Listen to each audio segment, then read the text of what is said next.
Welcome back to this month's Real Estate Roundtable, your all-in-one comprehensive view of what's happening across the real estate industry, straight from some of the industry's earliest technology adopters and foremost experts in marketing, technology, cybersecurity, brokerage, government policy, capital construction, and institutional investment.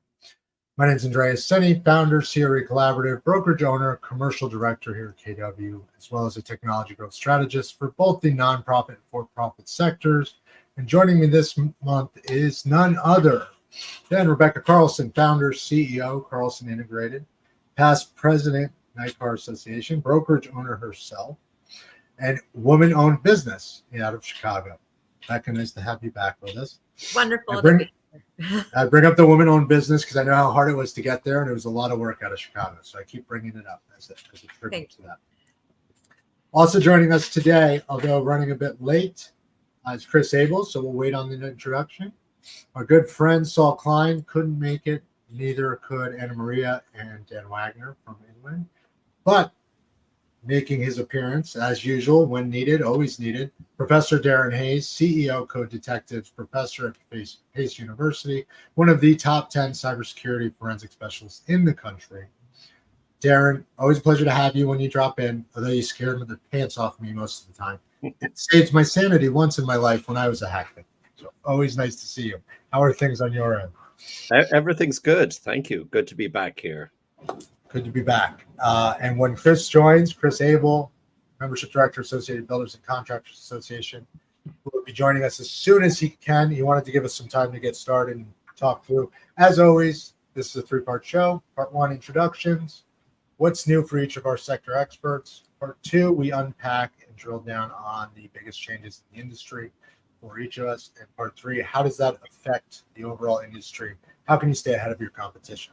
So, to my right in the Brady Bunch screen, Becca, what is the latest and greatest out of Chicago in the marketing world and brokerage world?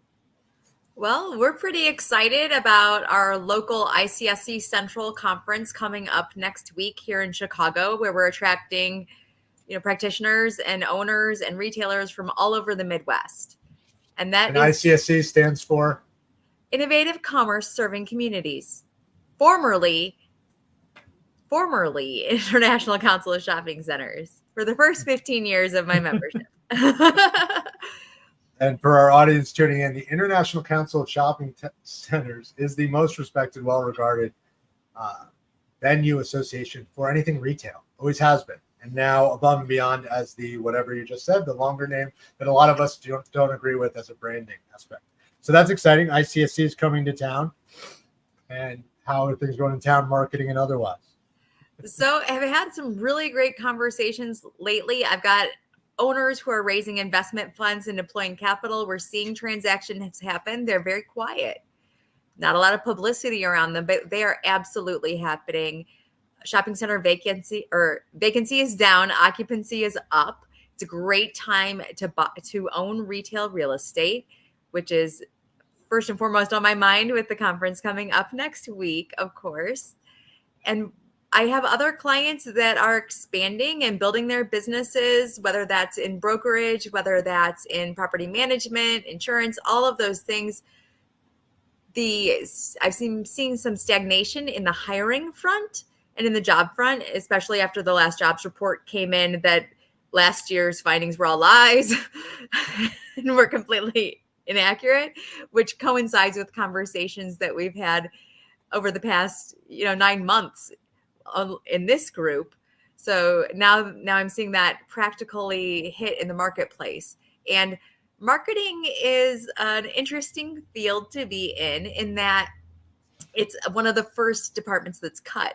So I'm getting inquiries almost weekly from people who are sending me resumes. Do I know of anybody who's hiring?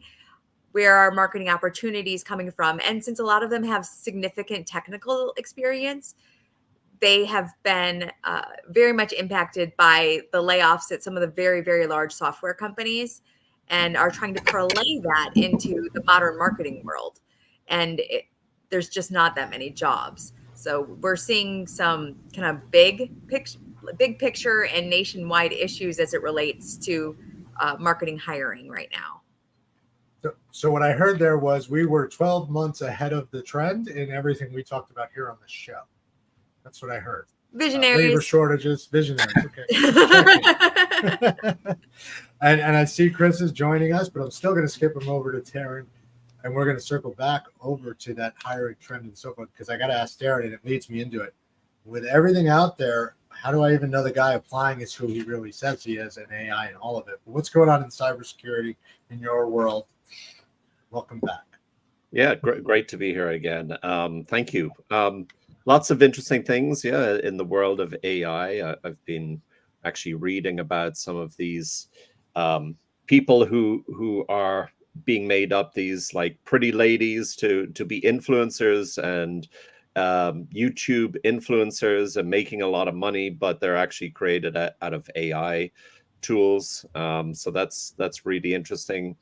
Been working, still in the area of human trafficking. Was at a great conference down in Arkansas earlier in the summer, which was very impactful. In fact, while we're at the conference, a couple of people collaborated and took down a group who were trafficking women right near where the conference was. So that's how impactful it was.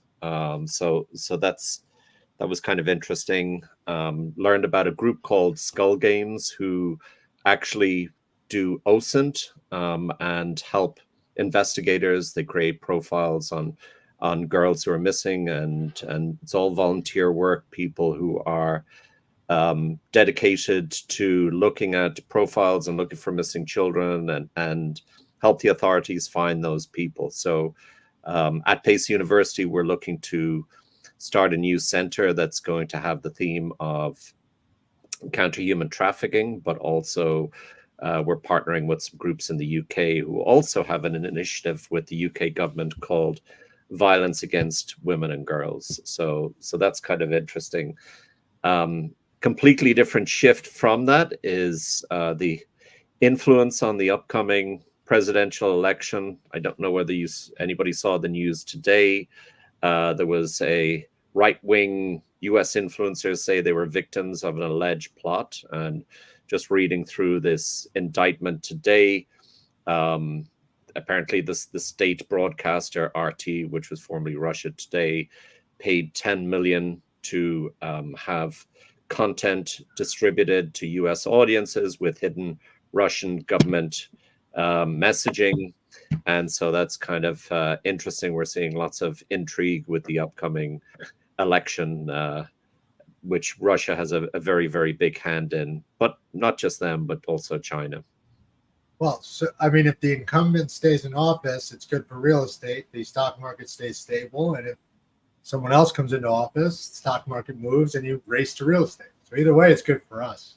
I would think, given the advances in technology, and especially this I don't want to say focus on trafficking, but as you're highlighting this area, with all the traffic logistics that happen, I mean, if we're in a 2016 car or newer, it's tracking us all the time. If guys go on the job site for construction, it's tracking them all the time, but container ships, all of it. In a world where everything and anything is being tracked at any given moment, how can this still be such an immense human trafficking? And more importantly, it sounds like we just all need to go back to meeting in person, sharing business cards, and doing business together with your trusted network, of which Chris Abel is definitely a part of. Chris, thanks for joining late. I know you were rushing. Sure. Welcome back for this month. It's been a while. It's been longer than Darren. Yeah, it's been a couple months. That's why I was like, I'm coming in, I'm dealing with traffic. I'm like, I gotta get on.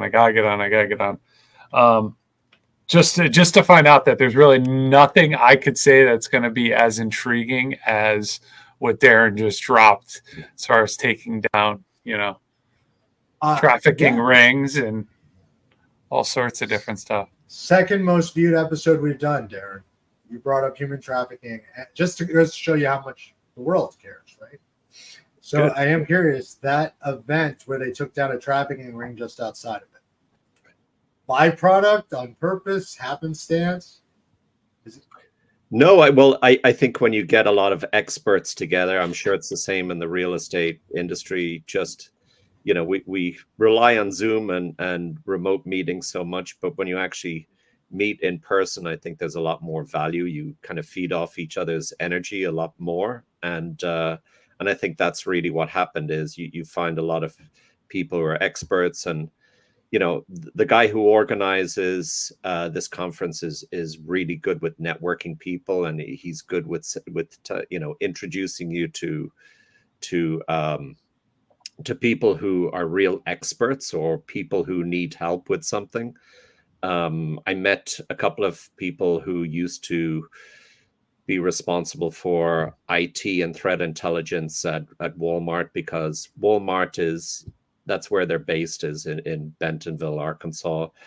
Tyson Foods is also headquartered down there. But it stands to reason. I didn't think about it before, but Walmart has probably maybe the best cybersecurity experts in the country, because they have such a vast, let's say not really empire, but they're everywhere, right? And they need to be on their game in terms of cybersecurity, and just meeting those people and having a chat. You just you learn so much from these people about the latest threats, and they also help a lot of other companies out there to succeed. They've raised awareness with other threats. They've helped government agencies when they need it. So really inspirational people that I met at the conference. So so to be fair, when I walk in, one of the things I remember about Walmart, whenever I walk into any Walmart, just past the registers near the bathrooms, generally, that's the big wall of missing people, right?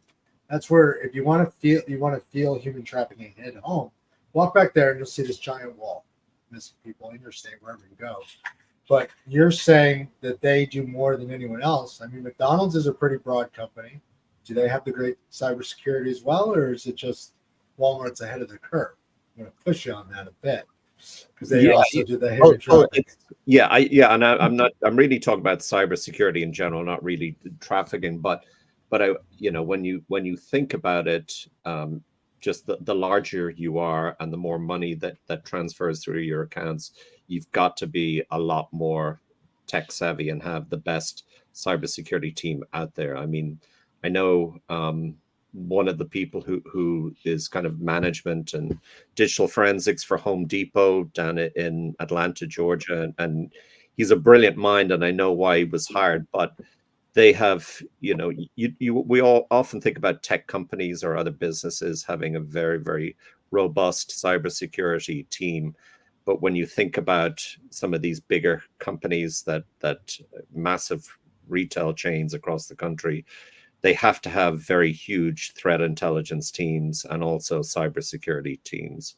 So from the threat intelligence perspective, it's everything from sentiment analysis, because you have competitors who try to run smear campaigns against some companies, or pass along misinformation, or there's a lot more companies that are becoming more sensitive to doing business in certain areas, right? Pulling out of Russia, that kind of thing. Out of Brazil. Yeah. Which can make them more of a target as well, right? So they have to have that threat intelligence. They have to stop misinformation on social media, which is a really big thing for Russia. And so they need a lot of really good threat intelligence people who can monitor that and see if what misinformation is being spread out there. It's kind of like the Starbucks thing out there, where suddenly people were saying Starbucks is anti-Semitic, and it was just really a lot of nonsense and misinformation. And companies really have to have their finger on the pulse in terms of misinformation that's happening out there, because especially with an election time, there's a war in Ukraine, what's happening in the Middle East. Threat intelligence has become really, really important, and it's just as important as cybersecurity and protecting your network and looking at firewalls, looking at social media, and what is the sentiment towards your company is really a big deal today. It can cost you millions of dollars if you make the wrong steps. Well, so you may not know this, and I think I mentioned it, episode 11, which for those just tuning in was a long time ago. Now with 3,000 tune-ins and in the top 5%, if not 10% globally, it was a very long time ago. Most commercial real estate practitioners, owners, operators may still, and I don't know if this is true today, but at least 5 years ago, we're still operating on Windows XP. Didn't even know what HDMI was, and Outlook was still very much a thing, and Excel is still very much a thing. I still turn to Excel, right? So when you talk about intelligent signals and all of this, at least to me recently, it's become a lot of white noise, social media noise, ad noise, persona noise, and I don't know if that's true. Becca, maybe on the marketing side, you'll have some insight there. And I know, at least on my last conversation with Chris on the construction side, I mean, some of those guys are still, pardon my way of saying this, paraphrasing, still running XP. They're not on social at all. They don't need to be. So I go back to let's go back to trading cards concept and only going to conferences and get off all social media, especially because somebody hijacked me last month about not being on some certain channel. I think it was Becca. But it's a crazy world. You didn't know it existed. You missed Threads on Instagram. But I also said Instagram's for people that can't read and Twitter's for people that can't write, and they should just get back on the phone. But I have to take that back because my beloved clients are on there, and I'm happy to communicate wherever they are in the medium they are in. Really, I am. Can you tell? But where is too much in all this, right? Construction's still going to keeping on. Everyone on this call just said we need to get back in person. Why can't I just ignore my online profile and go back to the way it was? That's the marketing or Chris Abel or Darren, candidly. Do you want me to answer that? I'll take any answer I can get, because especially if it keeps me off Threads. Have to control it. If you don't own those handles and somebody else goes in posing as you because you didn't keep it and you didn't pay attention to it and you didn't keep your login and your password, like someone else can take that and impersonate you. Okay, so then that brings us back to the .com world of, hey, let me buy RebeccaCarlson.com. I own BeccaCarlson.com because I don't want right? I don't want my name. Yeah. I don't want somebody else putting on a website and pretending they're me. That's terrifying. Oh, but do you own whatever the Threads version of that is, or Twitch, or at what level is? How far down do we go? How many social media platforms are there?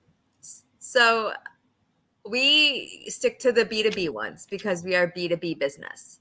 So anything that's B2B related for the company, we have a profile on. So even if we don't have the handle that's specifically Carlson Integrated, if you look for Carlson Integrated, we are one of those. And we are the credible one of those. And we're posting regularly and we're active regularly because that's what presumably people who've heard my company name are looking up and getting that result. It also helps us, occupy that first page of Google, and we've had longevity at it, which also benefits us from that SEO standpoint, that if someone else is creating a fraudulent Carlson Integrated, the truth of the matter is that I'm populating that first page of Google because I was there first. Or you're paying for it, but yes, understood. One or the other, or a combination of both, right? Correct. I loved Google My Business because I was posting to it, nobody else was, and I didn't pay for AdWords. It was fantastic when it worked. I've been told now that if I do Reels on YouTube, that I'll get to the top of Google search. I think nobody else is doing shorts. Excuse me, short. Hey, this is your realm, not mine. But so here I am. I'm on Threads or one of the others. Blue Sky, right? Big in Brazil. And I open up Carlson Integrated, and I'm stuck, right? Because if I'm not Carlson Integrated, you don't know that it's there. It's growing. In my case, EAC Properties, growing brand, right? Similar brand in Texas. Nothing I can do. Just exists, right? We're stuck. How do I overtake my competitor? Or do I focus on something else? Print, advertising. Not to hone in on this, but you hurt my feelings last month when I didn't. Do you have a good trademark attorney, Andreas? It's great. How about your IP? Are you protecting that? I am absolutely protected on all three. Great. I just am not going to pay 30 grand for a domain name. No, From but are you someone going who to happens send to cease own it. and desist letters to people who are using your company name? They're not very expensive if you have the IP. We do. We're trademarked, branded, and maybe that's the answer. But then again, simpler answer. What we did, we shortened it, just like Newmark and others. We have a shortened domain name, so we went with EAC Props, right? Yeah. Super simple, straightforward, and it gets everyone there. And we are very much the top page of Google. I think they're on page 30. The other group. Not to disparage. That's not a disparaging comment. It's by location. I don't know how Google works. It's just the truth.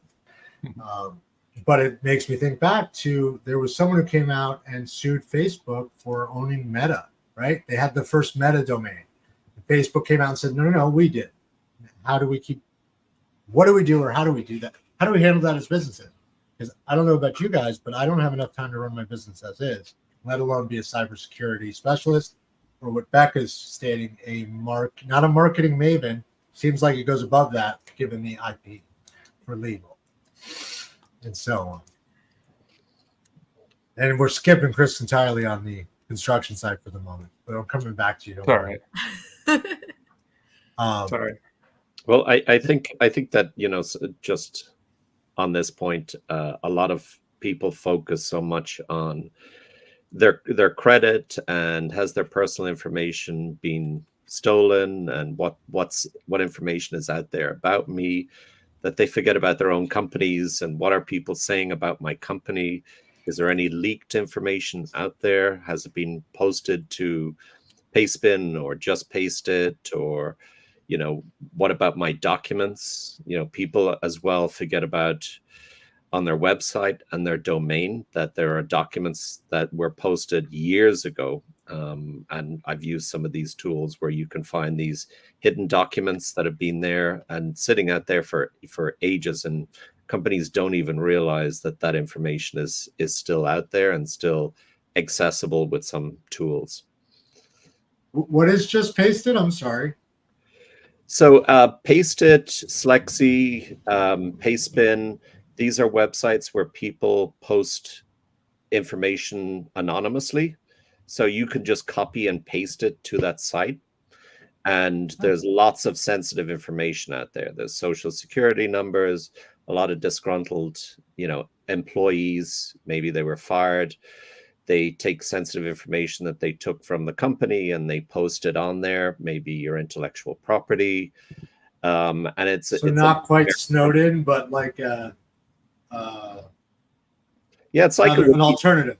It's like a WikiLeaks, yeah. But people know about WikiLeaks, but they don't think about Pastebin and Slexy and Just Paste It and some other ones, yeah. As I always said, I will work in technology until technology goes so fast I can no longer talk it coherently, and it's bypassing me. And I'm happy to be surrounded by smarter people who know this through and through. CRECo keeps growing. I watched Saul. I was talking to Saul the other day. Inland just won another award for their work in tech. Everyone's out there growing in their tech space, but surrounding themselves with the right people, real people, which is the point. Chris, let me jump over to you for a second. So Sure. here you are. You've grown. You have actually, congratulations, right? You're now working nationwide with ABC. A little bit. Yeah, no, thank you. I no change. I'm still at the chapter level, but I'm officially part of the National Membership Directors Council for ABC National. So just going to be helping train and work with some of the other membership directors throughout the country, and keep that just mean more always travel. A little bit, probably getting to some of the things I would be traveling to a couple of days earlier to work with some of the other membership directors and getting some more calls and things of that nature. But to be honest with you, staying more tuned in isn't really a problem or an issue. It's something I should be doing anyway. So making sure that I'm on the calls I need to be on and being accountable for not only myself, but making sure I'm there for our other membership directors and other staff. So it's a good deal. It's a good deal. So I'm happy to be a part of it. So Congratulations. Yeah, thank you. It's incredible watching, everyone's growing into different realms, different areas. And I'm going to ask this question because I don't have Saul or Dan or Anna Maria here. How many of you guys are using AI to help you along in your business at this point? Note taking, whatever it is, for whatever reason. I have not, but it's obviously it's a hot topic in construction. Not really at all. But I've had some people that I'm working with that, admittedly are sending me stuff and saying, "Hey, listen, I just, I drummed this up. I know you've been asking for it. I know you've been talking about it. I went on and started, dabbling with some AI tools, and you know what? I'm pretty happy with what I have. Just kind of take a look at this and let me know what you think." So kind of indirectly, I haven't been, but people have been sending me stuff and saying, take a look, let me know what you think. And I'll be honest with you, the stuff they've been sending me, there's been very little tweaks that I've had to, kind of get involved with before I actually post things and put it out there and say, hey, this is the direction that we're going in. So, and I know that ABC in general, there's been a lot of talk about AI in general. So it's coming at me kind of fast and furious, and I'm excited about it. I just haven't honestly really had the time to get too overly involved. Yeah, with getting involved myself, but it's I'm looking forward to it. It's a new thing for me. It's a new thing to get involved with, and I'd rather I don't want to say take it on head on or anything like that, but I'd rather be involved than kind of put my head in the sand and make believe it's out there. You joined a bit late, but Becca mentioned that finally the world has caught up with the fact that there's a labor shortage, even though it was mentioned here first many episodes ago across all our industries. The reason I brought up the AI question was in respect to that, right? So how many jobs are being replaced by AI? I still say none, because it hallucinates and is a day one intern. That's why I was asking. So you're seeing it as still as a foundational tool. People are using it to create content and only content. There's no robots out there building buildings with AI. It's definitely a part of construction. It's a huge part of construction, but the physical labor side of things are, it's still going to be people out there and doing the work. What I'm seeing a lot as far as the in my space, and I did come in a little bit late, and I heard Becca talking a little bit about the marketing, the job side of things. I'm seeing a lot of people moving around. It was like, I'll tell you, it was almost like right before Labor Day, Friday was a lot of people's last day in one spot, a lot of announcements on LinkedIn. And it's almost been tough to keep track of our database and our constant contacts and our to make sure that everyone is getting what they need, who's moving from one company to another, who's on the verge of that, who's looking. I've actually just was contacted earlier today in regards to some marketing positions. Actually, some people just kind of shifting here and there. It's tough to keep track of. It's almost like musical chairs, honestly, in Connecticut right now, in the AEC side of things, of people moving from one spot to another, and who's going to fill in this and who's going to, it's definitely a musical chair situation. But it's exciting because people are excited about the places that they're going to, and I'm seeing a lot less in the AEC side of things where we are, of people talking badly about where they came from. And that's no joke. I mean, honestly, people saying, "Hey, listen, I left on great terms. I just got a great opportunity," which is a good situation, because I have other people contacting me about, "Hey, what's going on over there?" And I'm like, you know what? I'm not hearing anything bad. Might be something you might want to look into. And everything's happening in just real time, very quickly right now.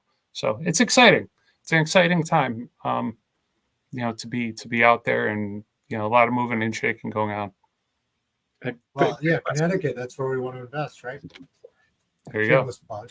And why is that, Andreas? Tell me what's so 'Cause- great about Connecticut. Oh, really? So, yeah, we leave the country and kids go into college, and kids are the future. So that's just that simple. There you go. And if that's not enough for you, look, Shelton as a city has a balanced budget, low taxes, great enterprises, 92% occupancy in our office buildings. Why is that? There's 100 different reasons I could tell you, but I won't take up the whole call. More importantly, I'm in continuation of that thought with Chris. I will, but hold on. No, He's gonna hit me on the Shelton thing. No, I'm not worried about the Shelton thing. It's the college thing. It's the college thing. Don't mess with my statistic. That statistic's been in place for like 40 years. I have to fight hard to not talk about taxation. Leave me alone with the kids going to college. Well, I was gonna roll with the pizza thing, or like, college basketball or something simple, but I don't know. But I will say that the only thing about the college thing is it is what it is. I mean, I just need people to get in the trades like fast. So I didn't say they went to college in Connecticut. I said kids going to college. Your college. Words are important, right? How Fair enough. Things and Fair enough. But thank you for the shameless plug into Connecticut, which continues to grow and thrive, as do other pockets, right? There's pathways to profitability all over the country in every industry we're in. No matter what, money moves or it dies. Period. I have a quick question for Chris, if that's okay. Yeah. I was just thinking. I was actually speaking to when I was in Ireland not so long ago, a quantity surveyor, and I was just wondering if you could see AI replacing some of that function. A little bit, absolutely. I was actually just speaking with someone yesterday about something very, very, very similar. So I could see some of that, taking place of people out there. But I won't. I think there's just so many more opportunities out there for the person that it may, replace is where it gets a little interesting, because it may replace that particular position, but there are so many other opportunities out there for people to get involved in, and exciting stuff, and actually using that information and that data and the fact that part of their job may be getting replaced, but if they can embrace it, they're still going to have to work with that data, still going to have to work with that information, and maybe move into a situation where, they can get involved with project management, or that, as long as they have the knowledge in the industry, there are opportunities for them. So I don't see someone going, all right, we're going to start using this. Go take off. See you later. They should look around and go, you know what? This person still has stacks of knowledge. Let's see where else we can use that knowledge and that desire to actually get out there and work with it. So yeah, no, it's an interesting thing to look into. It's an interesting take as well. So AI won't replace you, someone using it well, but there's other jobs in other sectors. It looks like we all need help, right? Every sector. Yeah. And on the a lot of bidding wars going on in the AEC side of things. Look, a lot of RFPs for individuals, municipalities, everything. Everybody's moving. Things have to change, right? Yep. So one of the most heavily data-driven or data-laden areas is marketing. Is AI disrupting you finally on your side, Becca? Coming back to cybersecurity, you said you got tons of people being hired over there, Darren. I'm curious, Becca. So I am glad that you asked, because I have a couple more new use cases for AI. And one of them is CSS coding for websites. So we do a fair amount of website development, and we have found that it's very fast to ask AI to generate a code snippet for a specific style sheet for a section of a website. So that has been, as kind of modern website developers without a lot of historical, how sites were built 10 or 20 years ago, 15 years ago. We don't have that knowledge. We're a little younger than that set. from a knowledge base, and we have been able to utilize AI for some of those code snippets. So I believe, Darren, correct me here, that would be called, I don't know what today's version is, but that's a script kitty, right? But the new version, right? You use AI to take it and build it. I know he's frothing at the mouth here. He's like, yeah, if they're doing that with websites, imagine what they're doing with hacking, because it's just that easy. Well, it's terrifying, but that makes perfect sense. But did that replace a person, or did it make your team smarter? It does not replace a person at all. It made someone smarter in a limited setting, and we're cautious about that. So this is, specific code that we are reading every line of it. These are very short code snippets, so we're not, we're able to check it for the veracity and make sure there's nothing weird that's inserted in there that's going onto the website. We're not doing full pages. We're not doing copious amounts of information. This is literally just, let's change red to blue in this use case. I mean, they're very simplistic, but we're doing that intentionally because we don't want to populate it with a bunch of code that we don't understand every single piece of code that is in there. So we're very conscientious about the use case of it. I've seen some really interesting commercials about building websites entirely with AI. We are not going to be the first movers in that space. We're not going to. Marketing's not headed there. Right, because perception is everything. And if it goes askew and it goes crazy, you're in trouble, right? I mean, Darren, I was nice enough to sit on a panel with Darren once for product development for mobile apps, I remember, at Pace. And the reason I'm asking is, so you've got Becca over here on the marketing side deploying AI in a very, very limited basis, little chunks. The way I use it, it's like, hey, write my first draft, and then let me make it real, right? I'm hoping. But are you seeing the same, Darren? Not to cut you off, Becca. No, I would say there's one area where AI will probably not be allowed in and is actually going to be pushed out, and that's in code development for the federal government. So the federal government have an initiative called SBOM, and SBOM means that if you work for the federal government or you're a contractor for the federal government, you have to be able to attest to every line of code and what it does, because we've had so many problems with developers kind of fast tracking the development of mobile apps, for example, by borrowing code libraries from other people or borrowing code from this and that.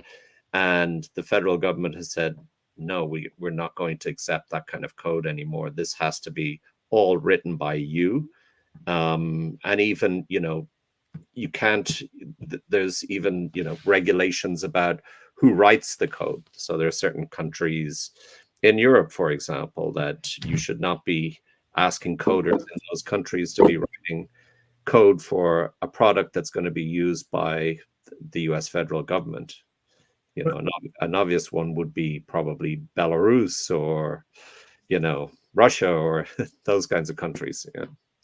But really what you're talking about is what I know to be like open source, right? And as a broker, copycat is the finest form of flattery, right?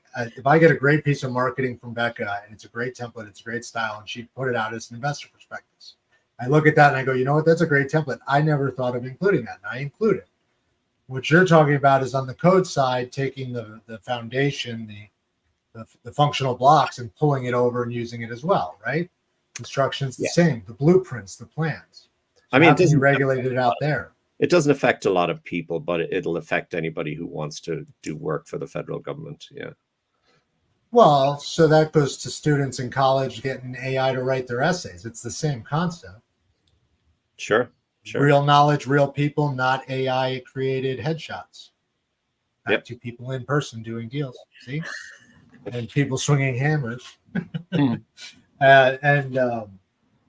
Sorry, I'm on an AI kick. So I actually, while Saul and I disagree here, and Saul is a big proponent of moving forward, AI is going to replace everything in some ways. And I push back. I said, never is going to replace realtors.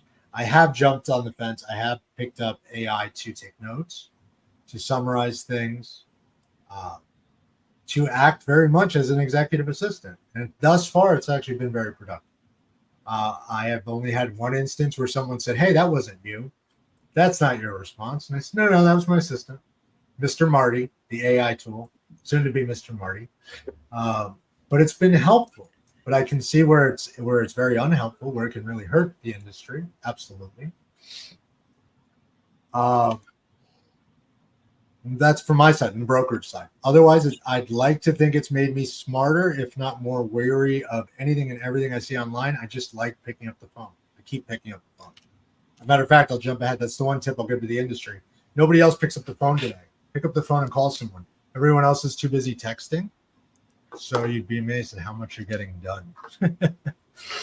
We are at 6:40. We're moving through the hour. Chris, as far as what's moving and shaking in the industry, I get it, construction, while using AI somewhat. Moser is the tech I think of about being replaced as far as making, moving, and planning properties. You can do it with the satellite. They can measure your house now with AI and totally build out the construction, what's possible. What's the biggest threat to your members and their business, and how do they get around it? The biggest AI based or just in general? If AI is not the biggest in general. I mean, as far as the issues, as far as my members go, there's a lot of stuff on the political side of things in regards to, how tax dollars are being used and how, who's being chosen to build certain things. The other thing is, we have some situations where, I've seen some people moving around as far as, as I mentioned earlier, as far as people moving around, but people moving around when they have some real big caseloads, real big active jobs where, project managers going from one company to another where they have 4 or 5 jobs under their belt. This is a direct, the direct result of what we spoke about months and months ago in regards to, the employment gaps and things of that nature, where all of a sudden you got somebody, let's say a year ago, all of a sudden they got strapped with about 4 or 5 different jobs. You got a project manager working on 4 or 5 different jobs. The jobs finally got underway. They're rocking and rolling. They're doing what they have to do. And then they are like, you know what? They're throwing their hands up because they got a better offer. And then they're leaving, going somewhere else. And, you have these GCs sitting there with 5 different jobs, and their project manager has left. And the other thing is the toll that it's taking on some of those people that are sticking around and don't have another option because they're staying in a place where they've worked for 15, 20 years. They want to be loyal, and it's taking a toll on the mental health side of things. So some of the issues that we're seeing are from within, within the actual industry. It's not necessarily the threat on the outside as much as it is like the supply chains and all the other stuff that we were dealing with for years. And we spoke about a lot. You're talking about some threats from within where, people are poaching, people are taking people and, throwing offers. The younger crowd is not sticking around. They're going and they're working, and then someone else throws, $3 extra an hour to them, and then they leave. So the loyalty is a big threat right now. And then, like I said, the ones that are staying loyal to the companies, are they doing what's best for themselves? Are they handling things the way they need to handle things? It's really interesting. Now, to keep it short, I'm speaking from my perspective, which is an interesting one, just because I'm surrounded by just a ton of different avenues and people who want to talk to me about different things. So it's the membership role where I have 240 plus members talking to me and seeing what they're actually dealing with on the inside of things, and having to, fortunately and unfortunately, be a little bit of a Venus flytrap and not just keep my mouth shut. I'm talking in very broad strokes right now. I'm not getting into details, but I end up getting spoken to about a lot of detail. I'm like, it's very important for these business owners to understand what makes people tick right now. And it's not just letting them just sit there and work from home all the time or whatever the case is, or put the golf simulators in the break rooms, because during COVID, that's what people were doing. They were doing all sorts of different stuff and trying to, now people building offices and trying to mimic what it's like for people to be at home, but just to really understand what is important to them and what, and a lot of it goes back to family. A lot of the stuff goes back to family.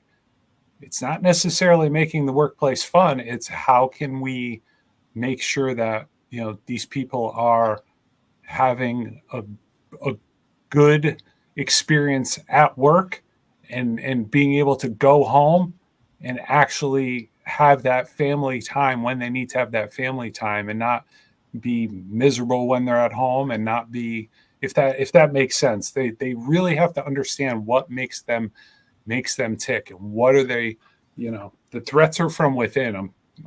I'm very much very much seeing that across the board. And are those threats because of people moving? So you've had shifts in your, you just said it, right? People kept changing locations. So now you've got new, let's call it new blood, not older or younger, just new faces and new places of positions of authority making changes. So loyalty is at risk. So now you're maybe working later. Policies are changing, the world is changing. And I have two good friends of mine. I'll keep this super short. Two good friends of mine that they're young. They're not super, super young, but they're young. They have years to work. And they left the industry. And they went and and I love it. They basically followed their dreams. And they're doing things that are totally outside the industry. But if they wanted to come back, they could make a whole heck of a lot more money than they're probably making. But it's just not that important to them. They just said, you know what, let me throw my hands up and throw caution in the wind and just go. And you have people doing that. You have people doing that in every sector right now, and, we all have different ambition and different dreams and different things that we want to do. And, there's this mentality of there's no better time than now falls into, and that also falls into the political side of things. People are really feeling, like, what am I doing? What am I waiting for type of mentality. The government's not going to help. No matter what happens in the election, there's going to be results that people like and dislike. We all still have to pay our taxes, and we all still have to live our lives and take care of our families. And, so I see a lot of people just making moves back and forth. It's interesting. Well, it's an interesting moving to Connecticut where the taxes are lower. Just kidding. There you go. Plugging Connecticut today. Look, you're light out of Chicago. You don't have enough people today, so I'm just going to be happy on Connecticut. We all know that Ireland's the best place to live anyways. Darren will tell us, even though he's had... You don't mind, right? Becca, on your side, and Chris, well said. It's an evolving, changing world, and I will channel my inner Saul. It's all about those paradigm shifts, right? What's the big change that changes it all, right? And what are you going to do about it? Becca, over to you on marketing, marketing, brokerage, and as a past president of Nightcar. So you've sat in a similar seat to Chris, just in a different sector, membership and so on. Go on. I was going to go with the uncertainty breeds opportunity concept, because anytime there's uncertainty, there is opportunity. And that's my business development hat. But you just threw me a curveball, buddy, because I was not thinking from that association management hat. So here's what I'm going to say. Whenever you're in a leadership position of a company, of an association, of any sort of organization or any business, you got 2 ears and 1 mouth. Listen to your people.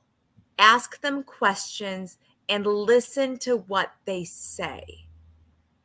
because that's the only way to build culture of any sort of company, organization, is to actually hear your people. And as any service provider, I would say that that's correlative. In a social media strategy, for instance, listen to your audience, make sure that your marketing is speaking to your sales team, and your sales team is telling the marketing department what is happening when they're having conversations with real prospects. Because if that funnel doesn't get through, you're just pushing content and adding to that white noise you talked about earlier, Andreas. But if we listen, then you can respond.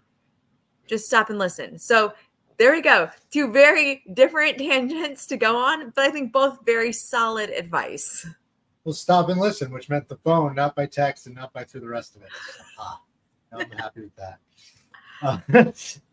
It's well said. And Darren, out there, fake signals, fake people, listening, not listening, a world in chaos. Cybersecurity wise, where do you sit in all this? Back on the show. Yeah, well, depends what perspective you're talking about. What kind of chaos? Are you just talking about? Not the organized chaos that makes us smarter, better humans and evolving. We're talking about, I guess, the orchestrated chaos, or not. I leave that to you, the cybersecurity front. And you totally skipped out on my question. I got Chris nailed down. I nailed down Becca on AI replacing people in their sectors. People, and before you answer the what to do about the world ending or not ending in your side, is AI helping you with the labor shortage? Is it taking jobs, or is it making people smarter? I think it's going to be more positive than anything. So I think that, we're seeing a lot of success in terms of coding and the ability to make people code better. But not copycat coding, not script kidding, actually becoming smarter at No, writing well, code. the problem is that doesn't always make you smarter if you're just asking AI to create some code to do something for you, and that's a concern. And also the concern with some students that I see is that you can tell that the way that they talk or they write is different from some of the assignments that they turn in, and this is a huge problem. So you have to figure out how much are they actually learning. And so proctoring exams is really, really important. And there you see a big difference when you have a proctored exam and how people write. You see, well, this is a lot different from the weekly assignments that were being turned in because those weren't being proctored.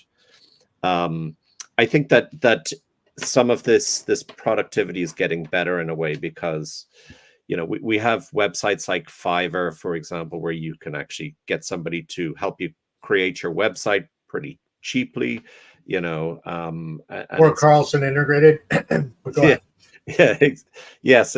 But I think that what it's going to help with, and I see in the world of digital forensics, which is my passion, and finding people or solving crimes, we have a lot to learn about the use of how AI is being used in medicine, where you have all of somebody's records and you have, AI can help you come to a diagnosis or prognosis.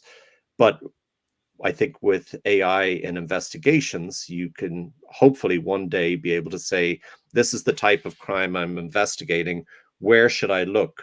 And AI should be able to say, well, if it's this type of crime, you probably should think about contacting Meta, for information about the possible location of this person through here. Or if it's a child exploitation case, that's going to be very much focused on pictures, social media, that kind of thing. It's very different from a murder investigation. So digital forensics doesn't mean that it has to be a cyber crime. It can be any type of crime. And so I think that making it more intuitive for investigators to think about the location of evidence and what maybe they haven't thought about in the past will really be more effective. So I think that AI is going to have can be very positive, but we're very much lagging behind, and we haven't thought in those terms, unfortunately. Let alone regulated in those terms. What data should it or could it access? The fact that your Apple Watch records your heart rate, and if you happen to be going by a crime, Your heart rate gets elevated because you're scared. You may very well end up on the short list as a suspect because they think you committed the crime. In theory, in practice, right? It's a scary world in that regard. Still say day one intern all day. Ask it to write you the template and then figure it out from there, which is a huge improvement for me from where I was. Don't let it do anything. I think it's helpful.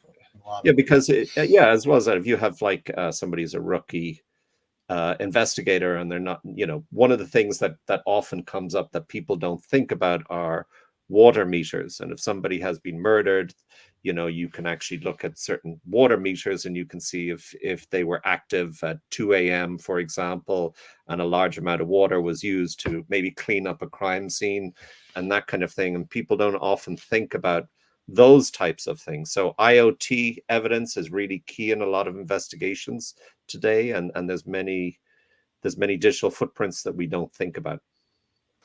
You bring up IoT and it makes me laugh because I forgot the name of the book, but there's some court case in Europe, in England, I believe, where a husband murdered his wife and he yelled at her for 40 minutes before murdering her, and Alexa heard the whole thing.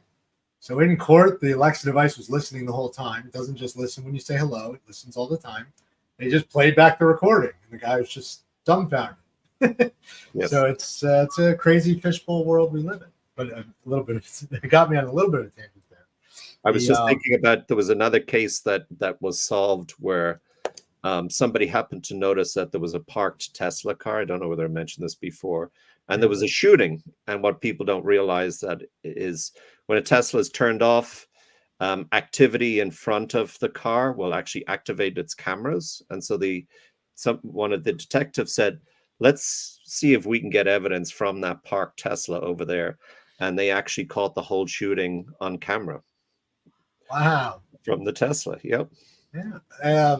Goes back to my point of classic cars, people meeting in person. Just throwing it out there. No, it's a crazy world we live in, but all these analytics are feeding engines that are helping us be smarter, helping cities be built better, right? Saul wasn't here to talk about Places AI, but I will, right? Up to the minute engagement. Where am I when I leave my home? Where do I go? Where do I go next? What should that next retailer be? So there's a lot of benefit I see out there. But Darren, to your point, Becca and Chris, all around, how much of it is actually learned intelligence, or are we just recanting what we're told out of an app and not learning anything? And at the end of the day, shout out to Saul not being here, heading towards Idiocracy, the movie, which is one of his favorites. For those of you, I highly suggest it. We'll ask him next month. We are literally at the top of the hour. For those tuning in, I want to thank our audience. First and foremost, 3,200 downloads and tune-ins monthly. That's the top 5 to 10% of podcasts globally, simulcast, whatever you want to call it today. LinkedIn, X, Instagram, other channels that Becca knows about and speaks about, and anywhere you get your audio. But more importantly, join us at CRETech. Take advantage of our coupons that we offer you, the deep discounts we offer you at CCIM for those of you in the commercial real estate investment management area, as opposed to brokerage and all other areas. ICSC, the International Council for Shopping Centers, now the International Community Commerce Group, and others. There's so many events, so many places, so many people. Most importantly, this one right here. And in true form, although it's been some time, can I get one book or podcast from each of you for the audience? What's the one thing they should look into or read in the next 30 days? Or listen to for those of us on audio? Becca, you're to my right. All right. So my entire team and I just did Now Discover Your Strengths, which is Gallup, Clifton, Strengths Finder. We all ran through it, and I have like the coolest, most talented, most amazing human beings working with me. I will tell you that hands down. But always awesome to go on a journey of self-discovery.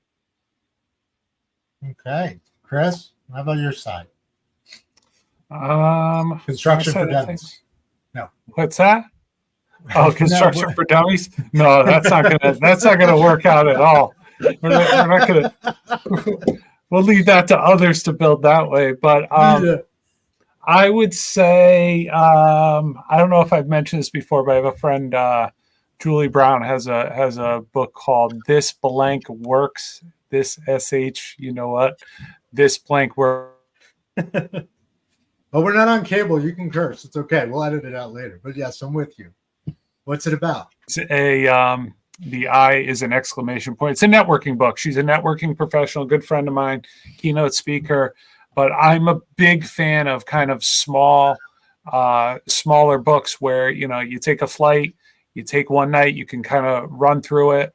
You could read it several times, pick up on different things. It's super interactive, but that's a really, really good networking book. So I'll go with that one. And yeah, I'm sticking to it. And Darren, for your one piece of literature, audio, video. Can I do a podcast? Shameless plug? Yes. Only if it's this podcast. But go ahead. CISSP Cert Guide with Pearson. I co-authored this over the summer. It's now in its 5th edition. So if you're interested in cybersecurity and getting a CISSP certification, you know, go out and buy the book. But give the longhand. What's the certification and what does it do? So CISSP. It's for anybody interested in cybersecurity, but especially cybersecurity professionals who want, you know, an industry-wide recognized certification. So is this a basics course? Is this the IT basics, cybersecurity? Like, what level are we talking? There's a lot in here. So yeah, it's generally taken by digital forensics experts or people in threat intelligence or people in the cybersecurity world. But apart from books, one thing I did over the summer that I really enjoyed that I haven't done a lot of until this summer was visit a museum, visit an art gallery. You know, we pass by these things so often, and it's actually great to take your mind off your work and take the stress away and think about kind of the amazing art that we have in our midst and don't take advantage of.